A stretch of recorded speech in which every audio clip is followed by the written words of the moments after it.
Welcome again in my channel CAD game mentor. मैं उम्मीद करता हूँ आप सब खैरियत से होंगे। सॉलिडवर्क्स की हमारी ट्यूटोरियल सीरीज़ चल रही है जिसमें हम बेसिक से एडवांस तक सॉलिडवर्क्स के मुख्तलिफ ट्यूटोरियल्स बना रहे हैं। हमारी स्केच की सीरीज़ चल रही है। हमने 9 लेक्चर जो हैं वो 2D स्केच के ऊपर बनाए, जिसके अंदर हमने ये आपको सिखाया है कि 2D स्केच को सॉलिडवर्क्स में कैसे ड्रा करते हैं मुख्तलिफ टेक्निक्स को इस्तेमाल करके। अब आज हमारा जो लेक्चर है ये लेक्चर नंबर 10 है और हमारा जो लेक्चर होगा ये 3D स्केच के हवाले से होगा। आपको स्क्रीन में नज़र आ रहा है एक 3D स्केच या एक स्केच है आपके सामने। इसको हमने सॉलिडवर्क्स में 3D के अंदर जो है वो इसको बनाया है, 3D स्केच के अंदर इसको बनाया है। सॉलिडवर्क्स में करना क्या होता है, जब आप 3D स्केच को ड्रा करते हैं तो आपको 3D स्केच को ड्रा करने के लिए किसी भी प्लेन की ज़रूरत नहीं होती। और 3D स्केच एक ऐसा स्केच होता है जिसको हम 3 डायमेंशंस के अंदर फ्रीली प्लेस कर सकते हैं, चाहे वो सर्कल हो, आर्क हो या लाइन हो। किसी भी किस्म के स्केच की शेप को हम 3D यानी 3 डायमेंशंस के अंदर विदाउट प्लेन उसको ड्रा कर सकते हैं। लेकिन कुछ इसके ड्रॉबैक हैं, वो भी मैं आपके साथ डिस्कस करूंगा। और इसके साथ साथ मैं आपको ये भी बताऊंगा कि हम इसको इस्तेमाल कहाँ करते हैं। तो चलते हैं। सबसे पहले हमने करना ये है, हमने एक न्यू फाइल जनरेट कर लेनी है सॉलिडवर्क्स के अंदर। और अब हमने चूँकि ये जो इमेज के अंदर, इस तस्वीर के अंदर आपको एक 3D स्केच नज़र आ रहा है, हमने इसको ड्रा करना है, तो उसके लिए हमें लाइंस की ज़रूरत होगी। अब चूँकि 2D स्केच जब हम ड्रा करते थे तो उसके लिए हमें किसी एक स्पेसिफिक प्लेन की ज़रूरत पड़ती थी। 3D स्केच में हमें प्लेन की ज़रूरत नहीं पड़ती। अब ड्रा कैसे करना है, सबसे पहले हमने यहाँ से 3D स्केच चूज़ करना है। उसके बाद हमने लाइन सेलेक्ट करनी है। लाइन जैसे ही सिलेक्ट करते हैं तो आपके पास पेंसिल के नीचे प्लेन्स आना शुरू हो जाते हैं, एक्स वाई जी। अब ये पेयर होता है किसी भी प्लेन का, जेड एक्स, एक्स वाई और वाई जेड। अच्छा, आप सॉलिडवर्क्स में काम कर रहे हैं तो सॉलिडवर्क्स में काम करने के लिए हमें फ्रंट प्लेन, टॉप प्लेन और राइट प्लेन दिए होते हैं। लेकिन जब आप ऑटोडेस्क इन्वेंटर के अंदर काम करते हैं तो उसके अंदर फ्रंट प्लेन, राइट प्लेन और टॉप प्लेन नहीं होता।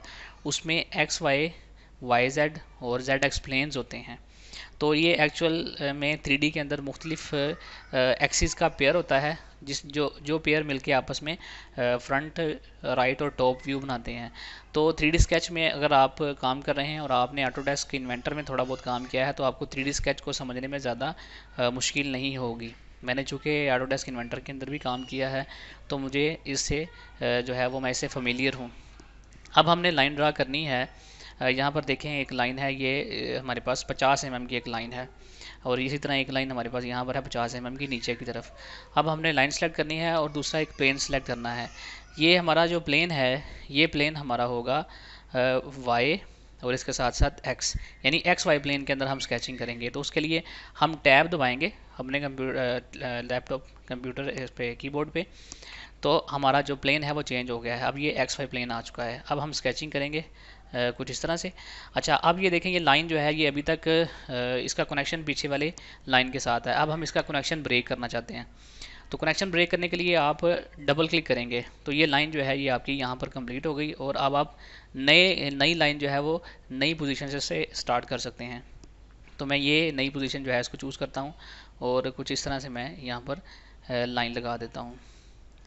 अब इसके बाद मुझे इनकी डायमेंशंस को प्लेस करना है। तो सबसे पहले ये जो मेरे पास डायमेंशन है ये 50 mm की है और इस तरह ये जो डायमेंशन है ये 250 की है। तो मैं यहाँ पर 250 लिखकर एंटर कर दूँगा। अब जो दूसरा काम मैंने इसके अंदर करना है वो ये करना है कि ये जो लाइन है और इसके साथ साथ ये जो लाइन है ये दोनों आपस में इक्वल कर देनी है। तो इन दोनों को कंट्रोल दबाकर आप सेलेक्ट करेंगे और मेक इक्वल, इन दोनों लाइनों को हम जो है वो कर देंगे।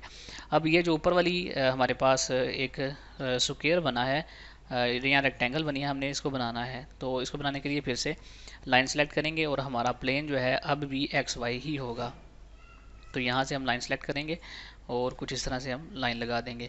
अच्छा, अब ये देखें ये लाइन थोड़ी सी टेढ़ी लगी है। इसको हम जब हम 2D स्केच के अंदर काम कर रहे होते हैं तो उसमें तो हम इसको वर्टिकल का जो है वो रिलेशन दे देते हैं, लेकिन इसके अंदर रिलेशन वर्टिकल नहीं आते बल्कि किसी स्पेसिफिक एक्सिस के अलोंग हमने इसको रिलेशन देना होता है। जैसे ये लाइन जो है अगर हम यहाँ पर देखें तो ये वाली जो हमारी एक्सिस है ये वाई है, तो हम इसको वाई एक्सिस के अलोंग करेंगे। तो इसको पकड़ेंगे और इसको वाई एक्सिस के तौर पर हम इसको अलोंग कर देंगे। अब ये जो हमारी पास लाइन है इसको हम करेंगे एक्स एक्सिस के अलोंग। चूँकि हम एक्स एक्सिस के अंदर काम कर रहे हैं तो इसको हम एक्स एक्सिस के अलोंग कर देंगे।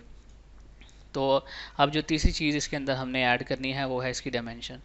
तो स्मार्ट डायमेंशन को चूज़ करेंगे और यहाँ पर ये देखें तस्वीर के अंदर इसकी डायमेंशन 200 है, तो हम सिंपली 200 यहाँ पर प्लेस कर देंगे। अभी मैं आपको सिर्फ इसको ड्रा करना सिखा रहा हूँ कि इसको ड्रा कैसे करते हैं। अभी आगे चलकर मैं आपको बताऊँगा कि हम इसको जो है वो ड्रा करने के बाद इसको यूज़ कहाँ कहाँ पे करते हैं, इसकी ज़रूरत कहाँ पे पड़ती है।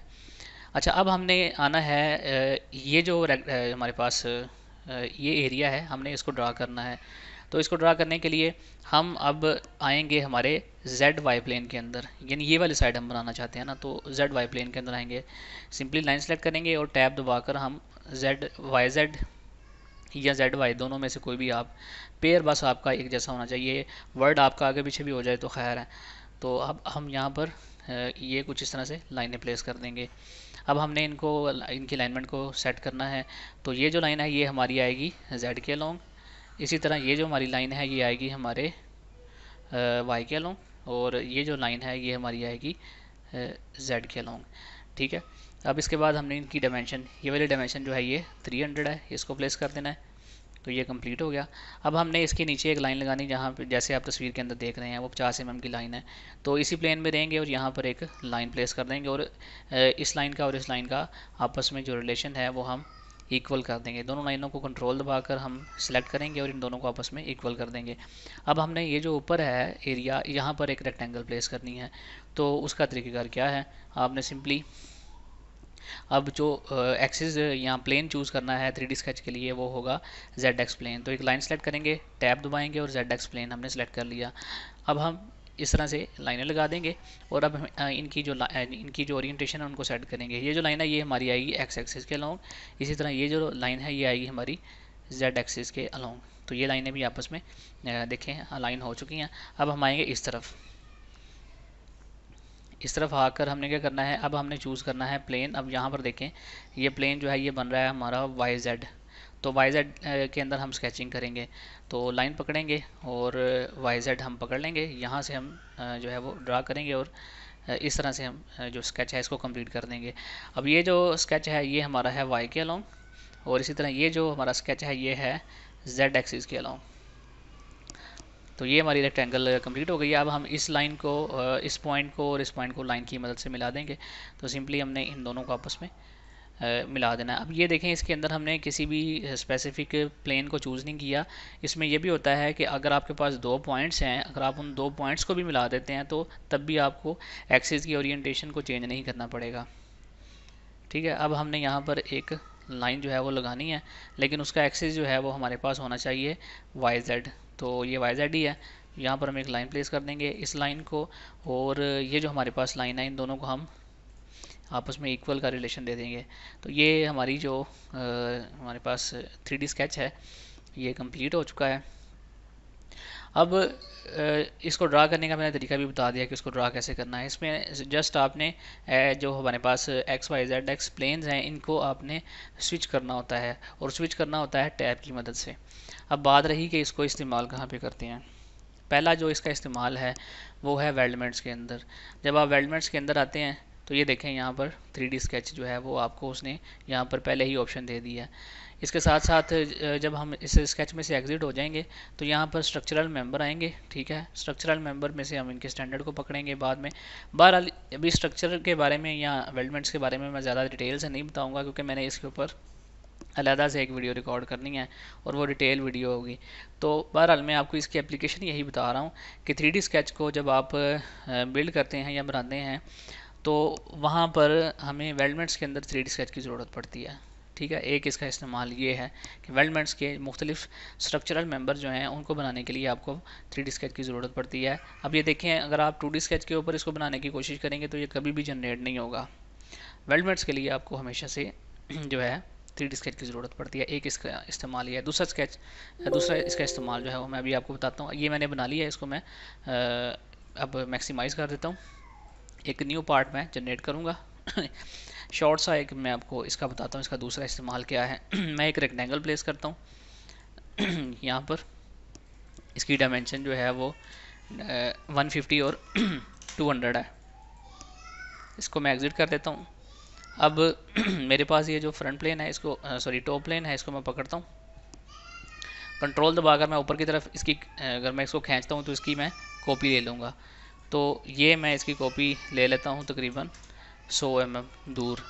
अब ये जो स्केच है इसके ऊपर मैं जो क्लिक करूँगा और स्केचिंग ऑन करूँगा, अब सेंटर में मैं एक रेक्टेंगल से जो है वो उसको प्लेस कर दूँगा। इसको मैंने डिलीट कर दिया, इसको मैं हाइड कर देता हूँ। अच्छा, अब इन दोनों स्केचेस को मैं मतलब इन दोनों स्केचेस की मदद से मैं फीचर्स के अंदर आऊँगा तो लॉफ्टेड बॉस बेस में इस्तेमाल करूँगा। अच्छा, मैं आपको ये बात क्लियर कर दूँ कि इन सभी चीज़ों के बारे में मैंने अभी आपको डिटेल के साथ बताना है, लेकिन अभी चूँकि मैं आपको इसकी एप्लीकेशन बता रहा हूँ 3D स्केच की, तो मुझे इसको बताना पड़ रहा है, लेकिन इनके ऊपर मैं डिटेल के साथ एक अलग से ट्यूटोरियल बनाऊँगा, आपने परेशान नहीं होना।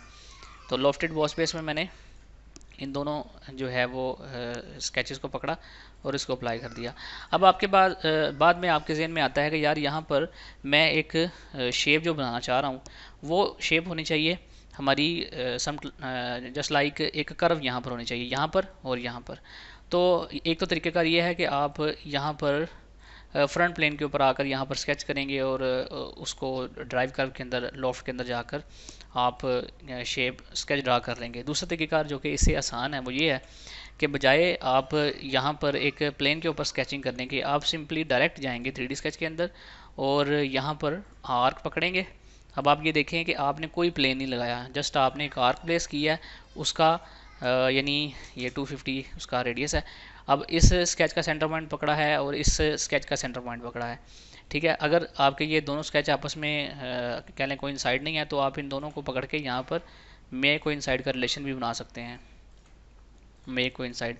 बहरहाल ये जब हम जाएंगे आगे जैसे जाते जाएंगे तो ये इन चीज़ों को मैं डिटेल से बताऊँगा। अब आपने करना क्या है, यहाँ पर भी एक आर्क प्लेस करनी है, ये 3D स्केच के अंदर हम कर रहे हैं।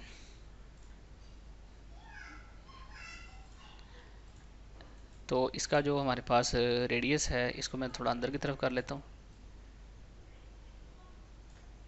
इसको दोबारा लगाना पड़ेगा क्योंकि इसका सेंटर पॉइंट अंदर की तरफ चला गया।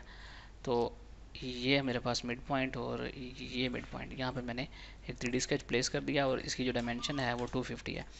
अच्छा जी, ये अब आपने 3D स्केच प्लेस किया। अब इसमें देखें मज़े की बात यह है कि आपने कोई प्लेन भी चूज़ नहीं किया, आपने सिर्फ लाइन पकड़ी और इन दोनों को आपस में मिला दिया। ये 3D स्केच की मदद से हो सकता है। अच्छा जी, अब हम जाएंगे लॉफ्ट के अंदर और फर्स्ट पॉइंट ये है, सेकंड पॉइंट हमारा ये। अब हम आएंगे गाइड कर्व्स के अंदर और इस गाइड कर्व को पकड़ेंगे, ओके कर देंगे, और इस गाइड कर्व को पकड़ेंगे और इसको ओके कर देंगे। तो ये देखें हमारी शेप जो है ये 3D स्केच की मदद से यहाँ पर देखें एक थोड़ा सा आर्क लग गई है, रेडियस लग गई है। तो ये इस्तेमाल है 3D स्केच का कि आप विदाउट प्लेन कहीं पे भी स्केचिंग कर सकते हैं। अगर आपके पास कुछ पॉइंट्स हैं उन पॉइंट्स के ऊपर आप आर्क्स को प्लेस कर सकते हैं। तो अच्छा, ये तो था इसका बेनिफिट्स मैं अभी आपको बता रहा था। अब कुछ इसके ड्रॉबैक्स भी हैं। ड्रॉबैक क्या है, मैं जैसे 3D स्केच प्लेस करता हूँ तो मैं यहाँ पर एक रेक्टेंगल प्लेस कर देता हूँ, कुछ इस तरह से ये रेक्टेंगल प्लेस हो गई।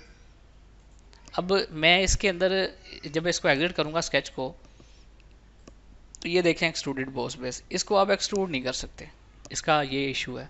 इसको आप एक्सट्रूड के लिए या एक्सट्रूड कट के लिए इस्तेमाल नहीं कर सकते, उसके लिए आपको स्केच ही लगाना पड़ेगा, प्लेन ही लगाना पड़ेगा, क्योंकि इसमें डायरेक्शन रिक्वायर होती है।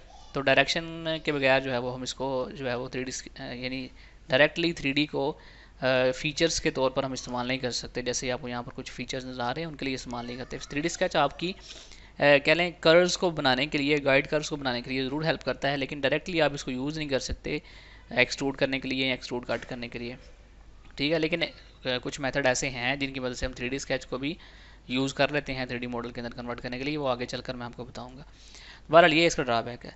तो ये आज का हमारा ट्यूटोरियल था जो कि कंप्लीट हो गया। तो नेक्स्ट वीडियो में हम अब बढ़ेंगे 3D मॉडलिंग की तरफ। ये हमारा जो स्केचिंग का जो सीरीज़ थी वो कंप्लीट हो गई है, अब हम 3D मॉडलिंग की तरफ चलेंगे, उसको स्टार्ट करेंगे। तो मुझे दीजिए इजाज़त, अल्लाह हाफिज़।